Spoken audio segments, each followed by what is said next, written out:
Cerita telah dimulakan dengan menunjukkan kod yang melihat keadaan Jubi di mana terlihat Jubi sudah pun semakin surut dan mengecil setelah kod menggunakan kekuatan Jubi sebelum ini. Kod yang memikirkan tentang kata-kata Boruto telah berkata, benda ni hanya mempunyai insting untuk makan. Bagaimana ia boleh menjadi ancaman?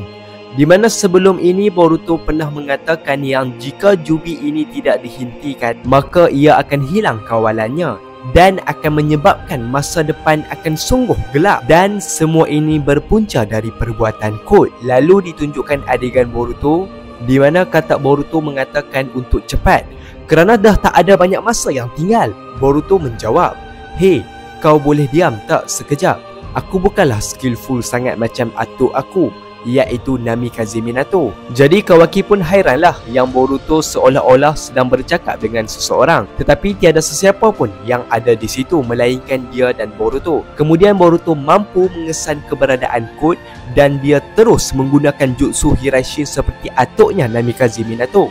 Tetapi ini jutsu yang lebih tinggi tahapnya kerana namanya adalah Flying Thunder God Technique, di mana ia mampu membuatkan Boruto berteleport ke dimensi yang lain. Kerana itu, kod langsung terkejut melihat kemunculan Boruto di belakangnya dan kod berkata, "Boruto, bagaimana? Kau mampu ke sini?" Boruto menjawab, "Hei, di mana Jubi berada?"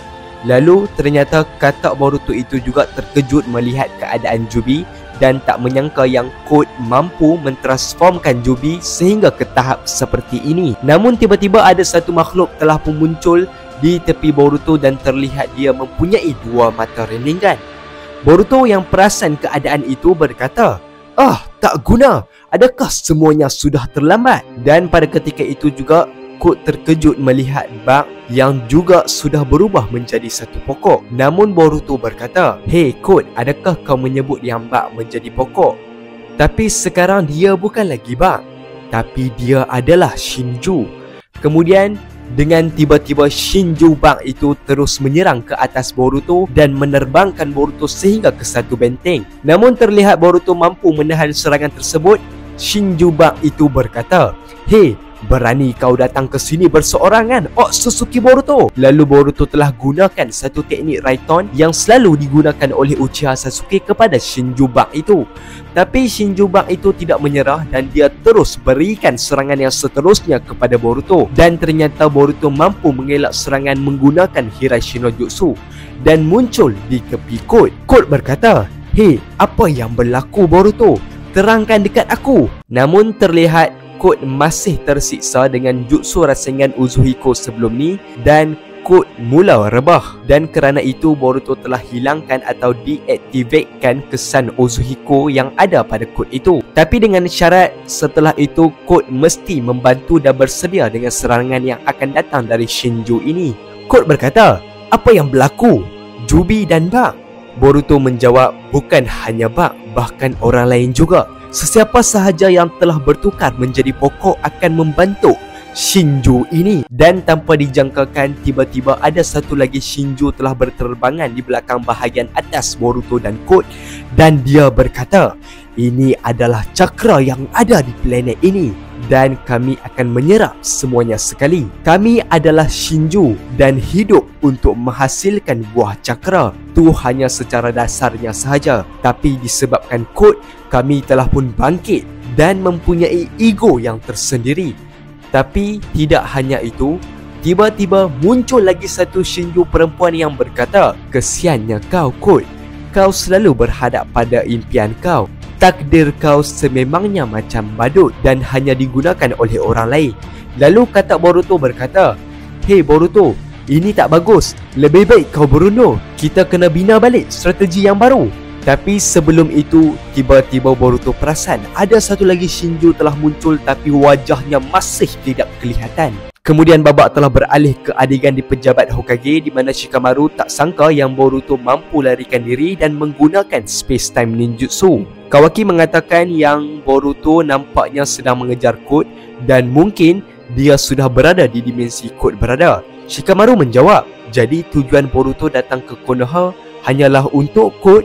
Kawaki berkata, sebelum Boruto pergi, aku ada nampak yang dia ada bercakap dengan seseorang. Adakah itu datang dari pasukan penyiasat? Shikamaru menjawab, semua laporan dan siasatan yang berlaku berada dalam kawalan.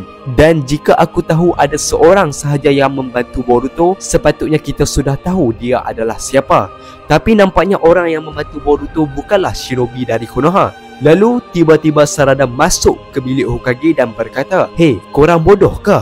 Semua yang berlaku bukanlah sesimpel itu. Code yang datang nak serang Konoha ni, tapi Boruto muncul dan memaksa Code berhenti. Dan kalau korang nak tahu apa yang mereka bualkan, korang boleh confirmkan dengan Eda. Kawaki menjawab, hei Sarada, jangan salah faham. Boruto tu Otsutsuki. Tidak kiralah apa yang berlaku, dialah musuh yang kita kena bunuh. Sarada berkata, kau masih tak berubah Kawaki. Apa yang kau cakapkan ni? Kemudian Kawaki mendekati Sarada dan berkata, sepatutnya aku tak perlu katakan ini, tapi nampaknya aku terpaksa.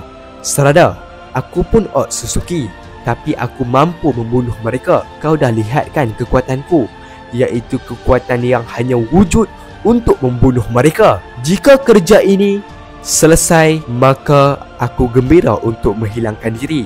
Tetapi kau jangan lupa untuk pilih. Kau faham kan Sarada? Sarada menjawab, jangan buat aku repeat.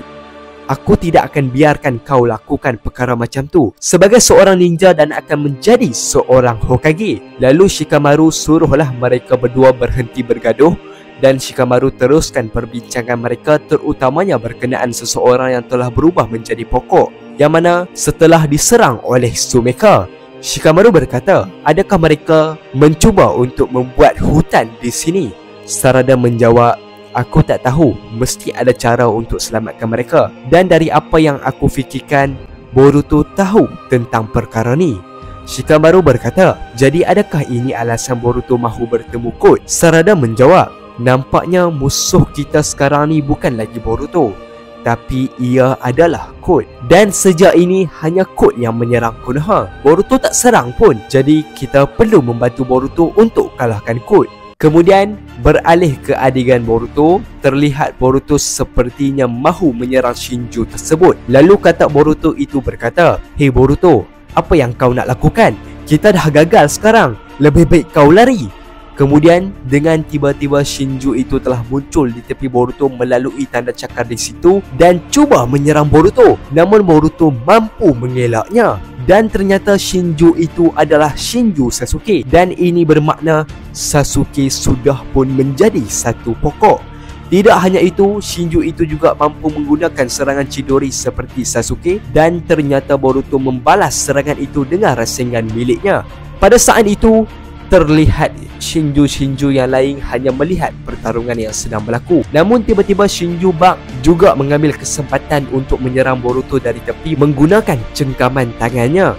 Namun Boruto mampu menahan serangan itu menggunakan pedangnya. Lalu tanpa diduga, tiba-tiba Boruto telah terkena dan dikunci dengan serangan dari Doton dari satu lagi Shinju. Dan nampaknya Shinju perempuan itu sepertinya dia adalah Moiki yang juga telah menjadi pokok.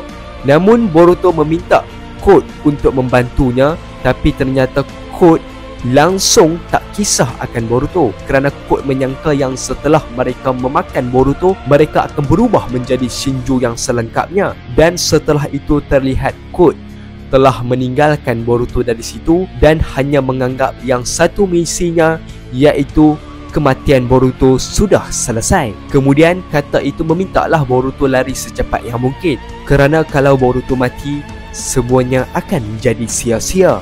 Dan disebabkan itu Boruto juga telah menghilangkan diri menggunakan jutsunya. Lalu Shinju yang berterbangan itu berkata, kau bernasib baik Otsutsuki Boruto.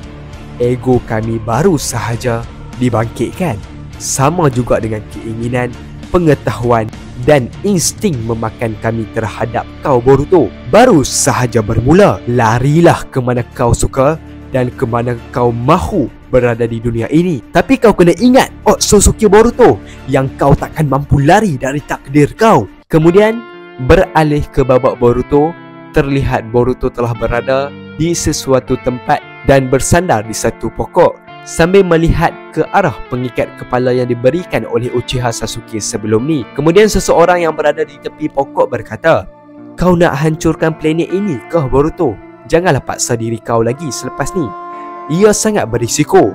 Boruto menjawab, "Maaf, aku terlalu memaksa."